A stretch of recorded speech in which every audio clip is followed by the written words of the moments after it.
আপনারা জানেন অত্যন্ত দুঃখজনক যে চট্টগ্রামের হালি শহরে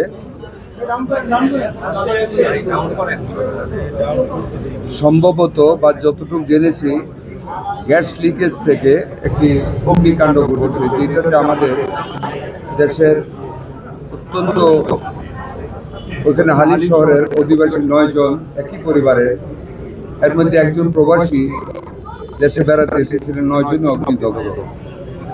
ওদেরকে অগ্নিদগ্ধ অবস্থায় উদ্ধার করে আত্মীয় স্বজন ঢাকা আনার পথে একজন রাস্তায় মৃত্যু হয়েছে, আরেকজন আজকে সকালে ঢাকা মেডিকেল কলেজ হাসপাতালে চিকিৎসাধীন অবস্থায় মারা গেছে এইখানে বার্ন ইউনিটে। বাকি 7 জনই চিকিৎসাধীন আছে।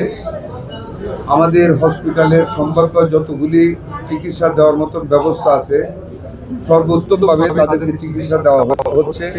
আমি নিজে দেখে এসেছি।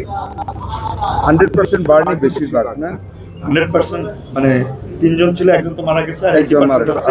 বাকি সবাই 60% এর উপরে 60% অ্যাবাভ বার্ন আছে। ওখানে একজন আইসিইউতে আছে, ভেন্টিলেশনে আছে একজন, আর এমনিতে আইসিইউতে আছে আরেকজনকে শিফট করবেন। 7 জন আমার এলাকায়।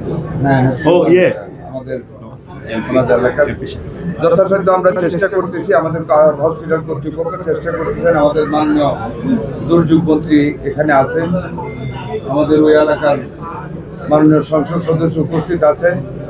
আমাদের অ্যাভেলেবল যত ফেসিলিটিস আছে, মেডিসিন আছে, সব হসপিটাল কর্তৃপক্ষ দিচ্ছেন। বাকি যদি আরও কিছু লাগে আমি আশ্বস্ত করেছি, আমরা উভয়ই আমাদের হাসপাতাল কর্তৃপক্ষকে আমরা সেটা যোগান দেব। তবে আগুনে পোড়া মানুষ, অনেক কষ্ট হচ্ছে, তাও অনেক কষ্ট যতটুকু সম্ভাব্য ফেসিলিটি চিকিৎসা দেওয়া হচ্ছে। আপনারা দোয়া করবেন। আমাদের তো দেশে 3 ধরনের দুর্যোগ ঘটে, এটি মানব সৃষ্ট দুর্যোগ। তো আমরা আলোচনা করে দেখেছি যে আমাদের এই গ্যাস লিকেজ থেকে সারা বছরেই কোথাও না কোথাও দুর্ঘটনা ঘটে। গতকালকে যেমন চট্টগ্রাম হালি শহরে ঘটেছে, এবং আজকে আমরা খবর পেয়েছি যে কুমিল্লার দাউদকান্দিতে একই ধরনের একটি ঘটনা ঘটেছে।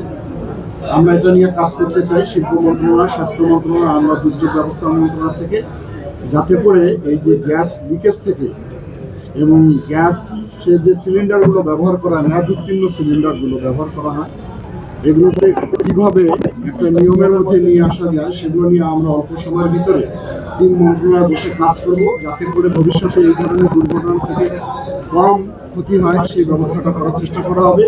আর আমাদের মন্ত্রণালয় থেকে আমরাও বলেছি আমাদের যতটুকু সাপোর্ট দেওয়া দরকার আমরা সেই সাপোর্টটা দিব।